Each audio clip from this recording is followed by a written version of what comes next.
guys, I'm saying goodbye to my car. I'm having fun. I am making this video because the Holy Spirit has put it on my heart to leave evidence for those who will be left behind.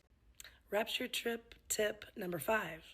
When you finally start moving up into the air, I recommend that you don't hold on to anything. What did I do today to prepare my home for the people that are left behind? Hello, my fellow concerned friends, and welcome back to my channel, unless you're new here and this is your first time seeing me, in which case, hello, my name is Danielle. We talk about terrible, concerning things to spread awareness, to have more people be concerned, to hope that maybe one day we can see change with our concerned awareness. And I'm just really thankful that you chose my video out of all of these other videos around us right now to watch. Thank you so much for giving me a chance. I hope I don't let you down. I haven't come out in a video yet and said that I was going to make a video on the unfortunate case that is ongoing right now that is fighting for justice for Celeste Rivas Hernandez. But I think I did tell, well, I don't think, I know that I told a few of you guys in the comments here and on TikTok and other things like that, that I was going to be making a video on that, and I am keeping up with it and everything. And I actually sat down to film today that video. Like, that's literally like, I've already tried to take the video, film the video multiple times. I think I was trying to say I've already done a lot of takes. What am I saying? I don't even know what I'm saying. But guys, this entire case is really heavy, and I don't feel comfortable covering it right now because it is still ongoing, right? And I don't want to feed into any false narratives or throw any gasoline on the fire when that small fire might be the wrong fire to throw the gasoline on. So right now I am compiling, and I would much rather be able to just bring that to you guys when the legal system has finished doing their job and be able to give my thoughts on how they handled it then. And then we can talk about, you know, like everyone's theories and stuff, but this is a very sensitive case, and it is so incredibly tragic. And I do not feel in a good enough place right now to be able to really put my thoughts into words that are rational and beneficial. So I'm not going to be filming that video today. And I just decided right now that instead, on a lighter note, still very serious, but something that is much easier for me to talk about and still very important, and that is Rapture Talk. Have y'all been on Rapture Talk? Also, please ignore my iPad dinging away. I don't know how to turn off the ding on it, the notification sound, because it doesn't have the little switch that my phone does. So there's that, and I just also haven't cared to turn it off because it doesn't bother me until literally right now as I'm filming this video, and I'm realizing that it might bother some of you guys. So sorry about that. Oh, also another thing, guys, I finally got my microphone. Can you hear the difference? Is the quality that much better? I hope you said no, I hear no difference at all, because it's not plugged in. I don't know what I'm doing wrong. It's a Rode, R-O-D-E, and then it's the video mic, so like video M-I-C, M-E-C+. And I don't know if I am just genuinely super not smart when it comes to figuring these things out or what. I don't think this works at all. And my husband said that it wasn't necessarily cheap, and he kept the receipt, so hopefully we can get our money back on it. But I don't know, guys. I've tried, it's a USB-C and my phone takes lightning. So I have a lightning, adapter, and I I'll do it for you guys right now. It doesn't have a battery. I'm not, you can't turn it on. It's supposed to power from your phone, one of those plug-in fans for your phone, but I don't know, guys. Maybe I am crazy. I will let you guys tell me in this video if you hear any difference. Okay, I am going to plug it in and I'll keep it plugged in for like a minute or two, and then I'm gonna take it out because like if it ends up sounding terrible for the entire video, like if it messes it up, I don't want to have filmed this entire video for nothing. So here we go. I'm telling you guys. Hear anything different? Do I sound better or worse?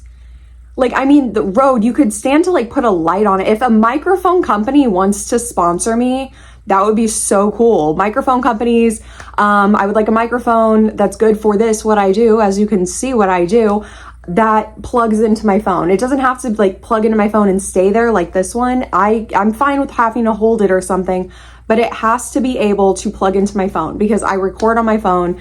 I'm sorry guys, I'm not gonna buy a whole camera equipment and stuff. I am a mom. All right, like this is gonna be my setup for now until my kids have a little bit more independence, and therefore I have more independence to have time to keep that kind of equipment nice and have space for it, yada yada, etc. Okay, I feel like I've yapped enough. So you guys, I think at this point will have a good feel on whether this thing works or not. So microphone companies, if you'd like to sponsor me, I need your help because this, I swear, it doesn't work. I'm telling you guys, I don't think it works. I think that I'm being punked right now. In what world? It doesn't even have like, it would be nice if they at least put like a light on it so that when it plugs into your phone, like it has a light glowing that says, yeah, I am getting power, because I have genuinely just no idea if it's even getting power or not. I don't know. And we tried it on my husband's phone too, and he has an Android or like a Pixel or something. I know Android people like to get real particular and be like, no, it's a Google, it's a Pixel, or whatever the difference is. It's a Samsung. I say that as if I don't want the Z Flip. But anyway, it doesn't work on his either. So I don't know. He says that he can hear a little bit of a difference. I hear none. So again, you guys are going to be the judge of that. But anyway, now that I have absolutely talked your ear off, let's get into rapture talk. So if you're completely lost and you're like, what is rapture talk? What are you talking about? You know how TikTok has like different talks, right? Like, you know, you have mom talk with like Taylor Frankie Paul and the lady who danced in front of her baby recovering from RSV. What's her name? Whitney or Whitley something. I have watched it, The Secret Lives of Mormon Wives, okay?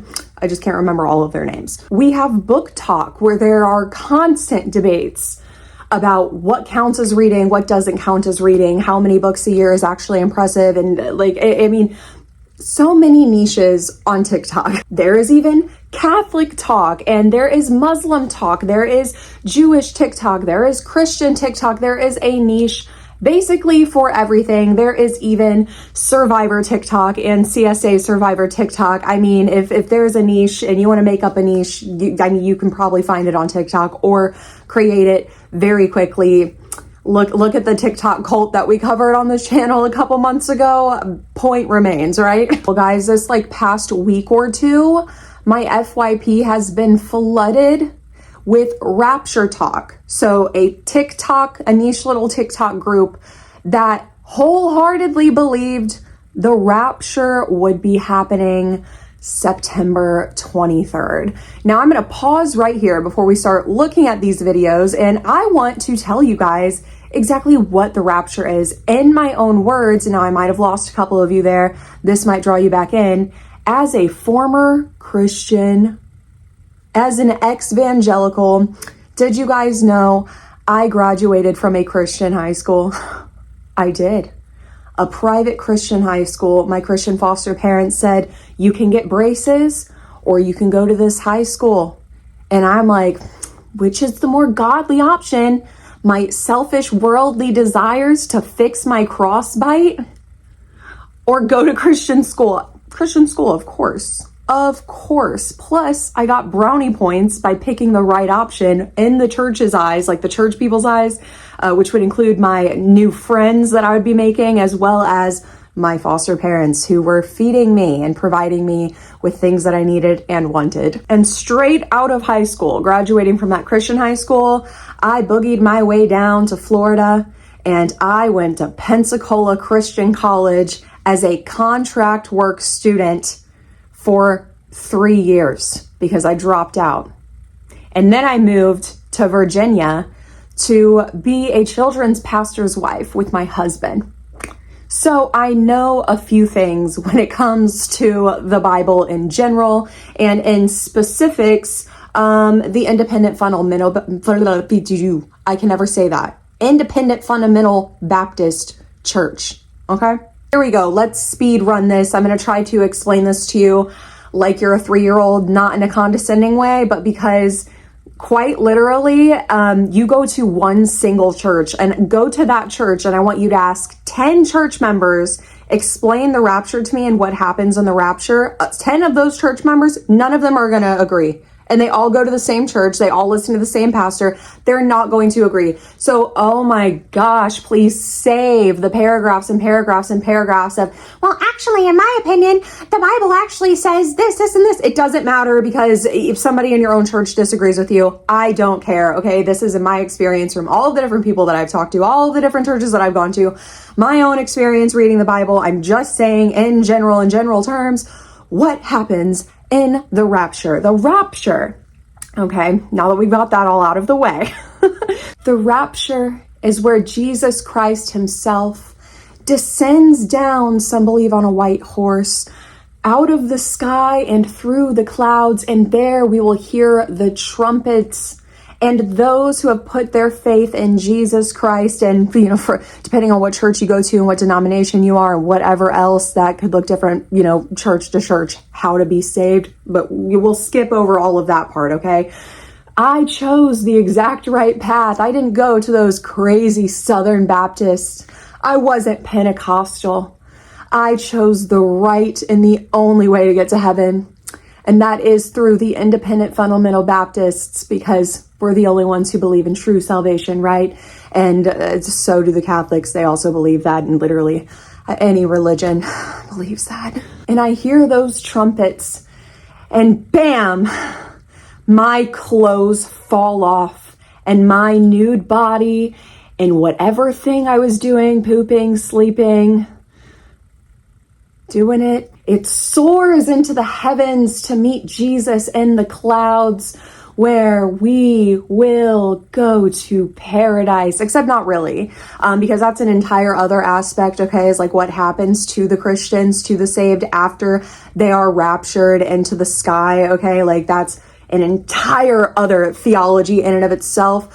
What I want to tell you about is what's going to happen to you sinners who are going to be stuck down here when it happens. And I say you sinners because according to you Christians, I guess I'm technically still going to heaven, unless you're one of those Christians who believes that you can lose your salvation or walk away from your salvation. But according to the independent fundamental Baptist belief, at least in general, there were a few other churches that I ran into that do believe you can lose your salvation. I'm sealed for all of eternity. Isn't that the beautiful thing about some forms of Christianity, is that you can be saved on your way to heaven and turn around and become a serial killer. And even if you never ever praise God ever again in your life, and you could have your middle fingers to the air towards God forever, you'll still go to heaven, my friend. The only downside is you're just not going to have as many crowns to cast at Jesus' feet once we're officially in paradise, and the new heaven and in the new earth and the new Jerusalem and all the new things, while the earth is burning away in a fiery ball explosion. Guys, this really is, I'm not making things up off the top of my head. These are things that I was actually bits and pieces that I learned. It goes so deep. So anyway, what happens to us down here? Those of us who are left behind, I've lost my salvation, or maybe you who's been an atheist your entire life. What happens to us? Well, you're going to hear those trumpets, my friend, and you're going to be like, what the heck was that? Because apparently they're going to be so loud and happen at the same time in all corners of the earth, and we are going to be startled and obviously paying attention. We are just going to be seeing these bodies flying up. And at some point in time, Christians can't agree on anything, am I right? At some point in time, those bodies will not be there anymore, because they're going to have new perfect bodies, which will be different than their physical bodies, but their physical bodies are also going up with them. So I don't know if we're just going to see bodies like fall. Like, I don't know if when they meet Jesus, like in the clouds, like they meet at that halfway point. I don't know if Jesus just like unzips them from their like skin suit and then we're just going to see skins falling down.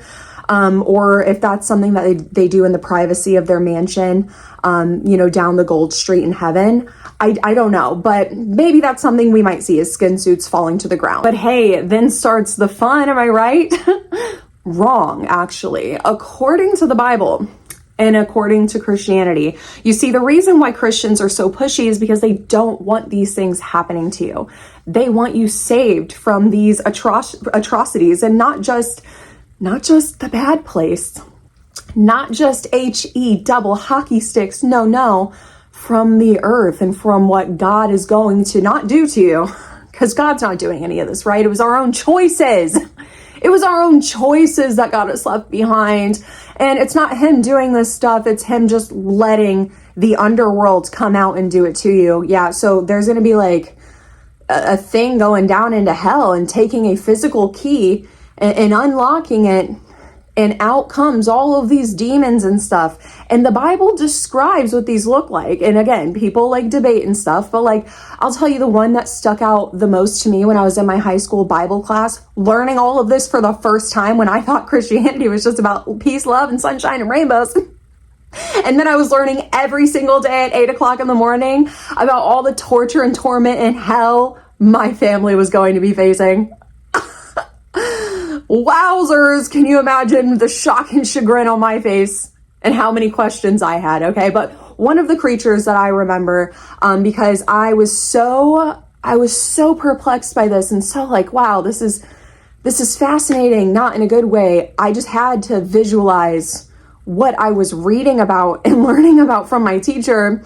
And so I drew it, and it's like a scorpion with like a man body, and like, I think it's like, what is it? I can't remember because I haven't read the Bible in like a couple years, but was it like a lion head or something? I don't know. But basically it talks about those of us who are left behind, we're going to be tormented literally day and night by these things. And you might think to yourself, okay, I can just self-delete, get myself out of there, like, the Black Farm style, and move on to whatever's next. Well, similar to the Black Farm, except maybe worse if you've ever read that book, there's no self-deleting. The Bible talks about how you will seek death and not find it, my friend, okay? So you just have to put up with this for 7 years, all right? And that's just about it. And that is what so many people genuinely thought was going to happen on the 23rd. And what I find so interesting about that, even when I was a Christian and I was forcing myself to believe this and I was trying to rationalize it to myself, I couldn't understand the people who would, and I definitely did this too. I was definitely the one that was like, because I was just so traumatized and I was just ready for this all to be over. Then I'm like, okay, let's see, or is it almost ready? Is it coming yet?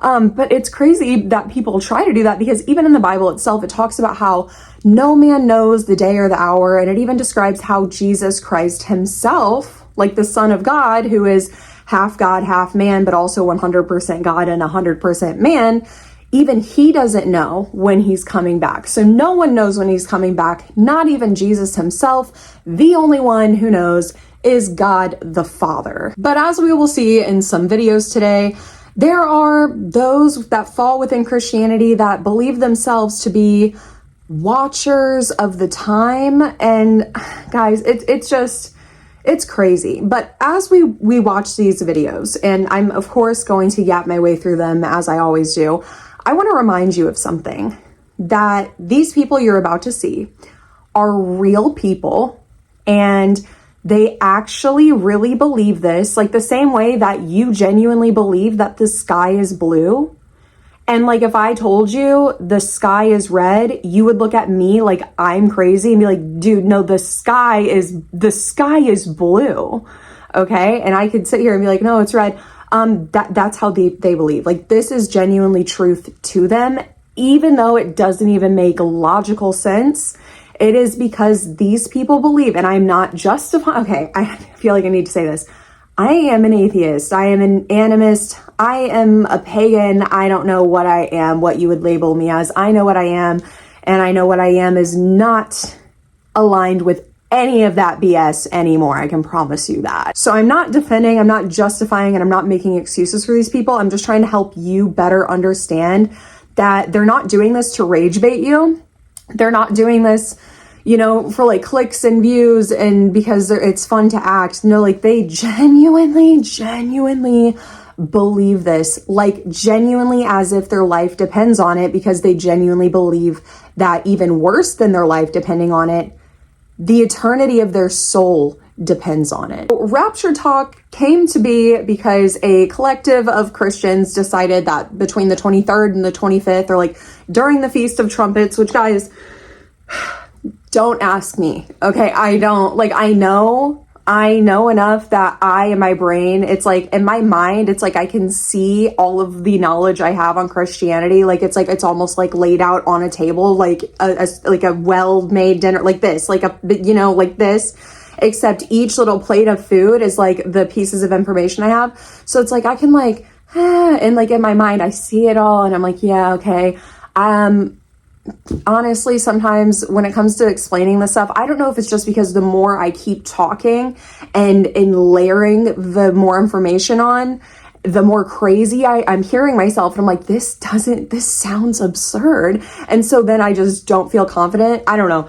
There's feasts, there's always going to be feasts and work, and heaven is just not what, it doesn't sound nice to me. Okay, whatever. The rapture is coming this week. Okay, this week during this Feast of Trumpets, and people are preparing. They are selling their cars. They are getting their houses ready. They're putting notes, leaving notes behind, and even leaving instructions for those of us straggly sinners to be able to know what is going on and what to expect, and even how to possibly be saved during this tribulation. Because there's another layer, if you didn't know, is that some Christians and some groups of Christianity believe that you can be saved during the tribulation, even while you're still being tortured. And getting saved during the tribulation doesn't shoot you up to heaven with Jesus. No, you're still gonna, like, if you get saved day one, you still have all of those years of punishment ahead of you. It's just now you're sealed. Now you're sealed. And when Jesus comes back for the second time, it's just so complicated, okay? But we won't have to worry because they are leaving us instructions on all of this, as well as leaving us their canned foods, their dry goods. I mean, you name it. They're even going as far as some people giving their children to CPS. Yeah. There was like actually legitimately a woman, allegedly, where a neighbor had come on and said that this lady, in preparation for the rapture, gave her children to CPS because she wasn't going to be here, and who was going to take care of them? She needed to make sure that they were in a safe place. We've all heard about this religious psychosis people have been experiencing because they believe the rapture is happening. Well, I don't know if any of you saw this video of the woman giving her kid to CPS because she thinks the rapture is going to happen. But that is actually my neighbor, and now she realizes the rapture isn't going to happen. She's freaking out, trying to get her kid back. And I've been trying to help her, but it's going to be a long process. Stay tuned and don't fall victim to this. And I'm just sitting here thinking in my head, wow, it just really goes to show the evils of Christianity, because I see a lot of people, whenever they saw that, they're thinking, why would she think that she was going to get raptured, but her kids aren't? And that's because depending on what kind of Christianity you believe in, what your flavor is, if you will, salvation does not always extend to children. Did you know that? Yeah. Have you ever heard of something called the age of accountability? Yeah. So there's this magical number that Christians believe. Some Christians believe it's like a number, right? Like 10 years old. Once you hit 10 years old, you're at the age of accountability, which means you're accountable for your sins, which means you are now eligible to go to hell. Now, okay, you hit that age of accountability and you can go to hell now if you steal a pencil from the teacher's desk, okay? Whereas the day before your 10th birthday, if you tragically did not make it to your 10th birthday and you had been stealing a pencil every week, you would go to heaven. because you're not old enough to understand. You're not old enough to grasp what the gospel is. Basically, what it comes down to is you reach the age of accountability. And like I said, some Christians believe it's an actual age, but a lot of Christians believe that it varies person to person. The churches I was in say it varies person to person. So basically, when you hit a certain age, you become basically aware of yourself, right? You're aware that you can lie. You're aware of being able to steal. And you're also able to understand what the gospel is, right? How to be saved, that Jesus died for your sins. You're able to understand that and make that decision. Then you're at the age of accountability, right? So for some people, there's some people who claim to have been saved. In other words, like sealed, they have got salvation. So if they, they'll go to heaven as young as 4 years old. Okay. And as somebody who's in the church, I can promise you, yeah, they are. Whenever, I'm not trying to shame, because some parents really the only breaks they get is taking their kids to church and letting them go to Sunday school for an hour every week, and it's like, I just want to let you know that they're not just in there singing, Jesus loves the little. No, there's Bible time. And yes, they are telling your children that they are going to hell. And hell hurts and it's scary. But don't worry, this man named Jesus got bloody on some wood for you to be saved if you just call on his name. But I say all of that to say this, is that depending on what flavor of Christianity was hers, she very well may believe that her children had reached the age of accountability, which is why she doesn't believe they're going to be raptured, because this is my opinion. I think that if this story is true at all, and this really did happen, is that she probably believes that her children have reached the age of accountability. For whatever reason, she believes that they have not been saved, they have not accepted salvation, and therefore in her mind, maybe it's going to traumatize them when they wake up and their mom's gone. Or like she said, she just genuinely was worried about how they're going to be cared for. Or maybe a combination of the two, and genuinely is like, okay, I'm giving you up to CPS.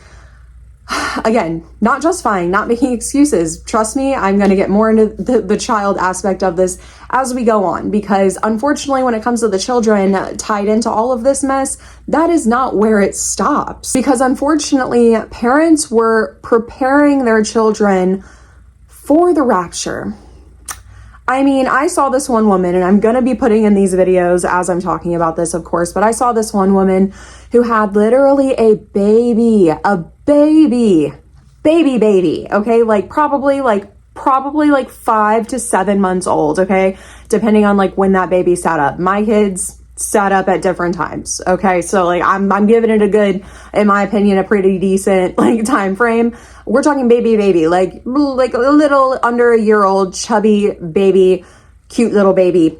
And this woman is sitting down in front of her child, crying, being like, the rapture is coming, and I just want you to know that I'm going to meet you up there. What are we doing? I am so honored to be your mommy. You have been such a gift, and I will see you in heaven. What are we doing? Like I said on my TikTok, it has been so entertaining to see these videos, not those ones. I want to be clear, I was not specifying those videos where the parents are using their children as a pawn of God to, what's the word I'm looking for? Validate to themselves that their delusions are real. There was this one mom whose daughter was apparently hearing God's voice, or having visions about God. Like I said, I'm going to try to find these videos and put them in. Although this lady, I'm pretty sure she has deleted her account. And then she heard Satan growling, all of this allegedly coming from her daughter. Can someone please explain to me how sharing the good news of Jesus and warning people that the rapture is about to take place is fear-mongering? You'd think if I was coming on here and saying that the 7-year tribulation was about to start or already started, or everything's going to end in hellfire and everyone's screwed, would be considered fear-mongering. But I'm being told, because I'm giving you the blessed hope and the promises of God and the way out of here to avoid that, that's fear-mongering. Hey guys, as you can see, I am in the hospital. I am having some very uncomfortable heart symptoms, but the Lord just gave me a crazy revelation of some things that happened to me and my kids yesterday and how that played out for today. So yesterday I was seeking the Lord very diligently. You guys know that I have been seeking the Lord for a specific confirmation, praying only in my mind so that the Lord is the only one who knows what this is regarding the rapture on the 23rd. I have also been seeking him for some other things, and when it was quiet time yesterday, when my 3-year-old was taking a nap and my older kids were just talking or reading their Bible or whatever, I had asked my 2 older girls to please be praying for me because I really needed breakthrough and I needed some answers from the Lord. After I did this, I went outside to pray as I usually do, and a little while later, my 9-year-old Mackenzie came out and had told me she had had a vision. So I went to write everything down as I usually do, and in the middle of it, she said she had to go to the bathroom really bad and she would be right back. So she came back out and had said that while she was in the bathroom, she was praying for me out loud, and she heard a really loud growling in her ear. Immediately, she already had known why this happened, and so did I. The enemy was not happy that she was praying for me, and the Lord allowed her to hear it in the spirit. If you've watched any of my other videos, she can hear sometimes things in the spirit. She's heard like shofar blasts and the Lord speak to her and other things like that. And she can see things in the spirit, open-eyed visions and things like that as well. So after this happened, we were like, okay, and we went on with the rest of our day. Fast forward to after dinner time, I was going to take a shower before my oldest daughter went to dance, and as I was getting ready to take a shower is when I started to feel a little bit off like I am today. My heart started beating a little funny and I felt dizzier than usual, and I was really nauseous and weak. Fast forward a couple more hours, I'm getting everybody ready for bed. Kenzie has had a really bad headache at this point for a couple of hours, and I've been praying over her off and on, asking the Lord for relief. And I was wondering why he was not the relief I was asking him for. At this point, everybody had been in bed for a while, and she just kept coming out. She was in pain, and I just kept praying over her. And then one of the last times she came out, me and her older sister were discussing something, and all of a sudden Mackenzie spoke up quietly and said, "Jesus is standing right next to you." And of course I was like, what? I then proceeded to ask my usual questions. What is he wearing? What's his face look like? What is he doing? Why is he standing next to me? We got those details out of the way, and she had let me know that he was just standing there looking very happy and was looking at my Bible that was on my lap. She said he just stood there for a little while, and then at one point he had left, and an angel that she has seen with me before was standing next to me. And he stood there for a while, and then another angel had appeared that was not the same angel or one that she had seen with me before. And I was kind of confused as to why the Lord was allowing her to see this, and today it all started to make sense. So after that last angel had left, Jesus had reappeared and was standing next to me. And at this point, I was very emotional and just so joyful that he was looking at me and he was smiling and that he was just there. I didn't understand why, but I was just so happy. And I just started speaking to him and praying and just telling him how much I loved him and just crying out and telling him I can't wait to be with him. After I was done crying out to him and just praising him and just weeping, I looked over and Mackenzie had started to cry as well. And I said, "What is he doing now? Did he leave?" And she said, "No, he's still smiling at you and he has his hand right here, which is over where my heart is on my left side." And I didn't understand it. I just thought he was, touching me because I was crying out to him and he was comforting me, even though I couldn't feel it or see it. But today, putting these two events that happened yesterday together gave me an understanding, and I don't think it's just for me. I think it's for all of those of us in the body of Christ. We can see that a shift is taking place in this world, and whether you believe the rapture is going to happen in 11 days, 100 days, or 100 years, the warfare is picking up. But what I want to share with you about all of this is that the Lord allowed my daughter to hear that demon growling at her when she prayed for me. He allowed her to see those two angels come and go. He allowed her to see himself come and go. He allowed her to see him touching my heart. And here I am having heart problems today in the hospital. He allowed her to see this so we could understand, yes, we are going through this warfare. Yes, these things are taking place, but he is always watching over us. He is always caring for us, and we are never out of his reach. Nothing will overtake us that is out of his will. He has his hand on us. Hallelujah. And the enemy can make us feel terrible. He can make us go to the hospital. He can do whatever, but he's not going to do anything that the Lord does not allow him to do. So saints, we just saw a tragedy take place this week, and it is not what any of us wanted to happen. And I am grieving so much over this, and so unexpectedly, but I think it's more about what is happening in the world and what is happening in the body. We are all suffering in some way, shape, or form, and the enemy is not relenting. He is prowling around, growling, roaring like a lion, seeking whom he may devour.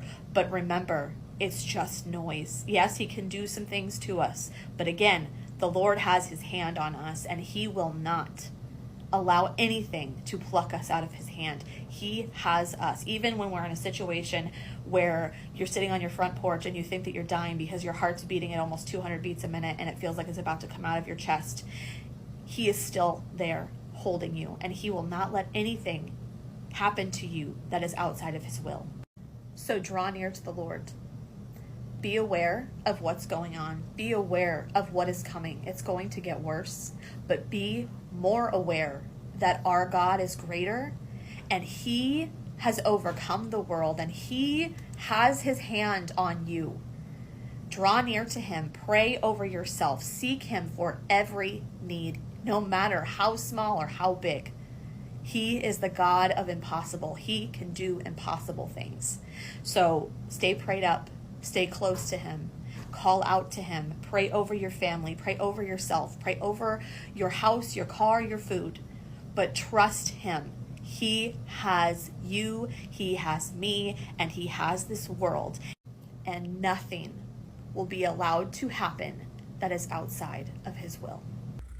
Okay, this is where I'm going to get serious. It is a mental illness. If you are hearing voices, that is not normal. If you are seeing things that are physically not there, that is not normal. I don't care what your pastor said. I don't care what that book written by a man, sure, maybe it was inspired by God. Okay, fine. I won't freaking fight you there, dude. But not written by a doctor. But John was a doctor, a physician, and they believed all mental illnesses back there were demons. Okay, listen, it's not normal to believe in things that you have no factual proof of so deeply that you are making irrational and life-altering decisions, not only that will affect you, but also for those of you who have children, and for them who have children, your children. Believe in what you want to believe in. But there has to come a point where we as a society need to be able to face the fact that people who are acting this way can be a danger to themselves and to others. And that has happened historically. And that is all of those situations where religious cults and religious psychosis has claimed lives because it is not taken seriously is not for today's video, but we could go there. You need to be able to distinguish what is your faith, what is your belief, and what is real, what you can actually count on. This is why I think this is one of the things about Christianity and really religion as a whole, but I'm just speaking on Christianity because I've never been Muslim, I've never been Jewish, I've never been Buddhist, I have only ever been a Christian. Anyway, is the faith. Okay, so if you're wondering, well, why aren't you a Christian anymore, Danielle? A million reasons. I could list off a million reasons, but honestly, the number one thing that no matter how my feelings towards church go, up and down, because they do. I have fond memories of church. I do. I have fond memories of my Christian high school and the friends that I had made there and stuff, even though I don't talk to them now. Well, I talked to one, the girl that I ran away from my crazy Christian foster parents and moved in with her. I talk to her still. But outside of that, none. The one thing that keeps me grounded in reality is the Epicurean paradox. Ding! Okay, Epicurean paradox. Mwah, it is fantastic because this flowchart basically it shows every single problem that I had with Christianity in it.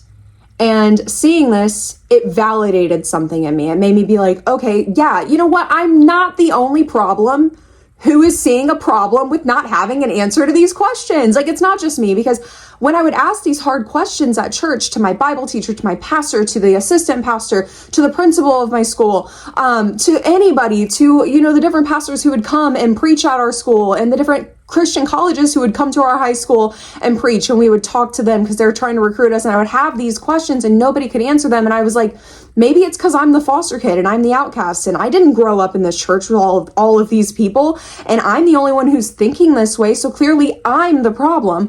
When I saw this, I was like, yes, I'm not the problem. It's not me.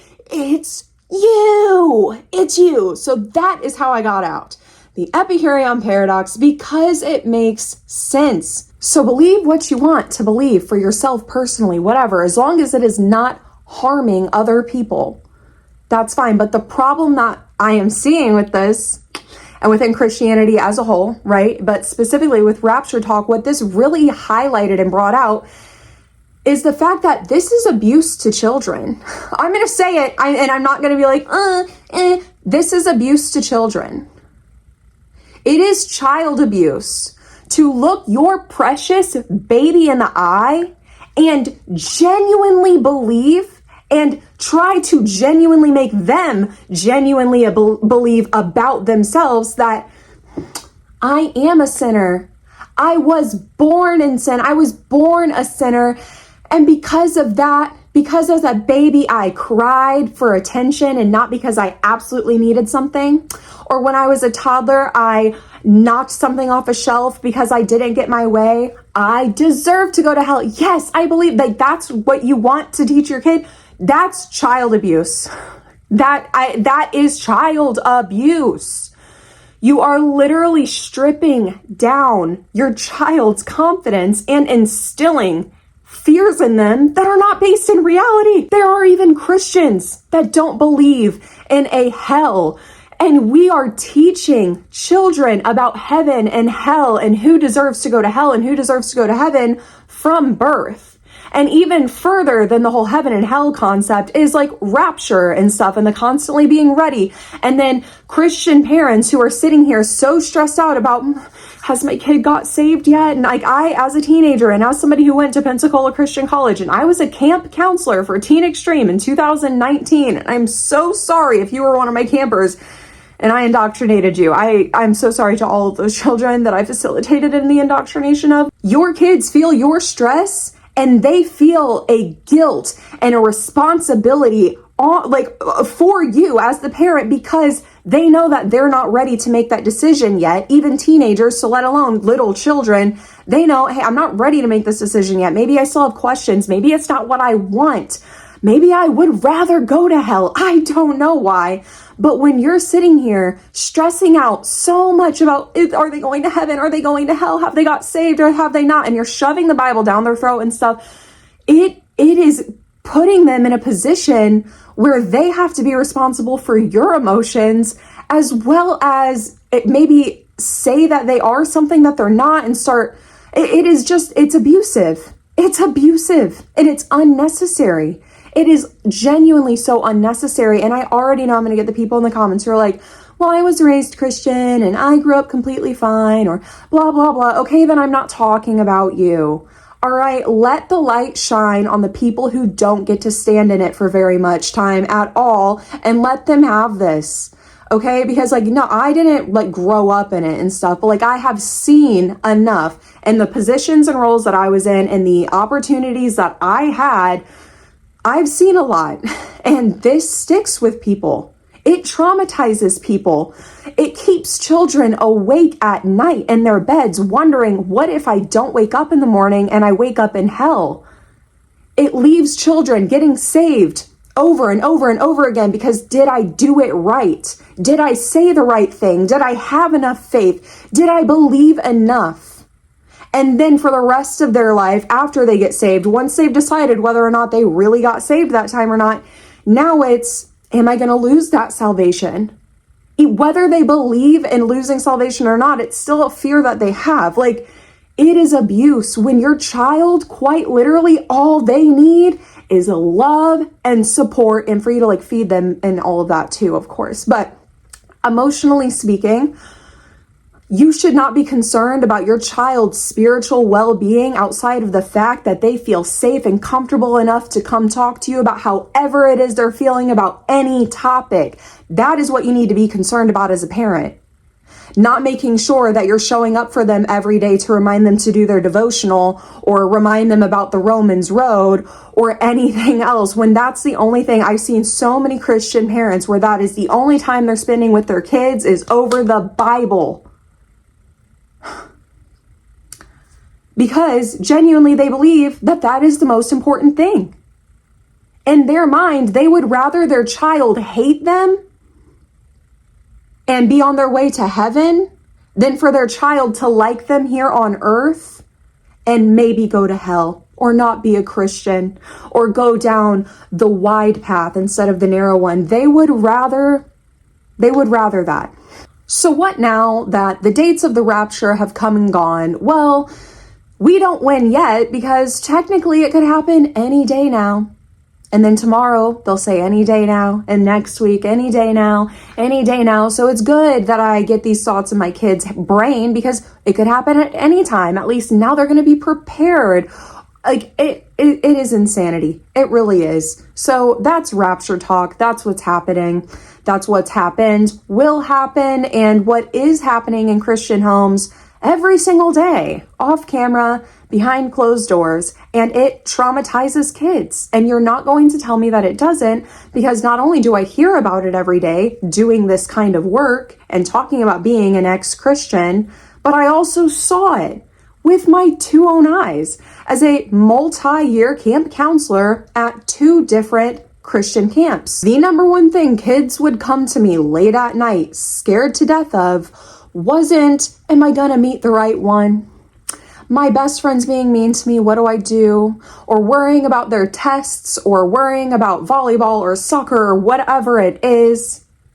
It was about if they were good enough for their parents because they didn't feel worthy enough for themselves because of God and the expectations and pressures put on them by the church, especially young girls in the church.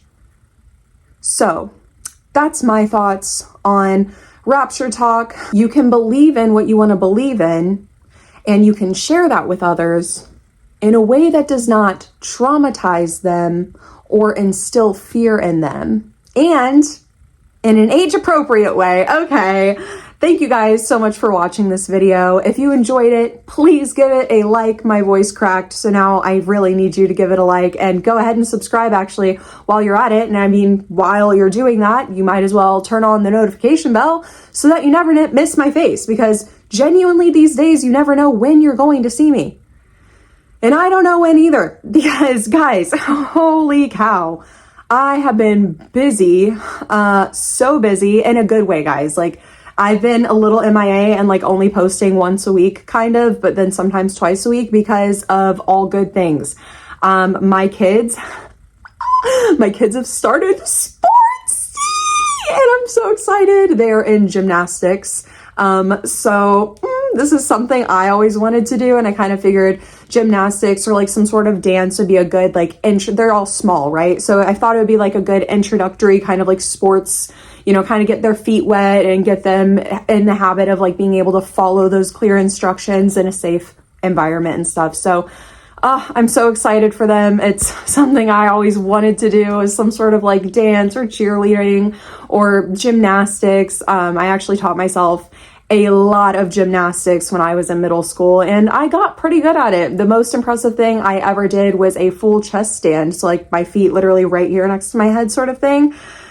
I got a huge carpet burn though, all up on my chin. I could never figure out how to do a chest stand without getting a carpet burn. So they got that going on. My husband loves fishing, and he has been fishing and he loves it, and he is having a blast doing that. I have been back out running again. So if you didn't know, I did run. I ran track in high school a little bit. And I fell in love with it. I love running, and we live in a place now where it's safe and conducive for me to be able to just walk out of my house and go on a run. I don't have to drive anywhere to go on a good, decent run. And like this morning, I woke up at 7 a.m. My kid woke me up and nobody else was awake. And I'm like, you can take my spot. I'm going to wake up your dad and I'm going to go on a run. And I ran for 3 miles today.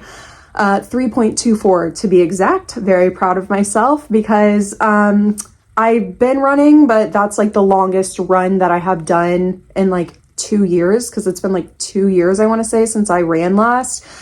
So that was pretty good because like I've just been kind of running like 1 mile or so. But today I'm like, look, I got a 5K that I'm running in like 2 weeks. So I gotta make sure I can actually run the 5K, or I'm going to not feel good about it on the day of the 5K, and then I'm not going to do good, and then I'm not going to want to keep doing it because, guys, I'll be honest with you. Know that it's just us here at the end of the video, okay? Here's a little side task I want to do, a little goal of mine. I want to do the Ironman race. I do so bad. So in my mind, this 5K is just one part of my training. One 5K under the belt turns into 2, turns into a 10K, and then 15, and then half marathons, and then the marathons, and then eventually I'll be there, guys. Okay? Give me a couple years, maybe. Give me maybe a year. I'm just joking. I'm just joking. That is definitely not going to happen in a year, not even probably even 5 years. Because I am yet again also a mother. So, but I also have my own life too. And I also have this as well. And it's just, life has been, I feel so like normal, which is kind of scary to say that because whenever you're a survivor, I know a lot of you are going to be able to relate to this, but it's like, when you recognize how good things are, it's scary because it feels like now that I've acknowledged how good things are, it's going to be ripped out from underneath of me. But as we were talking about in this video, it is important that we ground ourselves in the reality and what is true, not what we really feel like. And so as much as like me being able to sit here and be like, kind of feel like, okay, I feel like I've kind of made it to a place of normalcy. Like I feel like I can breathe like a normal person. I don't have to worry about that rug being pulled out from underneath of me because I know that that's not going to happen. Because I can see my life. I know, you know what I mean? So yeah, that feels really good, but it's still scary, and it's something I'm still working on, is like letting myself just enjoy it and stuff. But there's a little life update, guys, and some things I get to look forward to. I really want to like share my running journey with you guys, but I don't really know how I would do that. I thought about like making like a second TikTok account just for my running, or like maybe I could make like a second YouTube channel of just my running, but it's definitely something I'd be interested in doing. Although I don't know how I would film me running. But I guess I could figure it out. I mean, look how far I've come on here. Am I right? I am. Despite this. What a joke. What an absolute joke. Except I might be the joke if y'all tell me in the comments that 15 seconds actually sounded much better. I will gently put her down, and I will see you guys on the next one.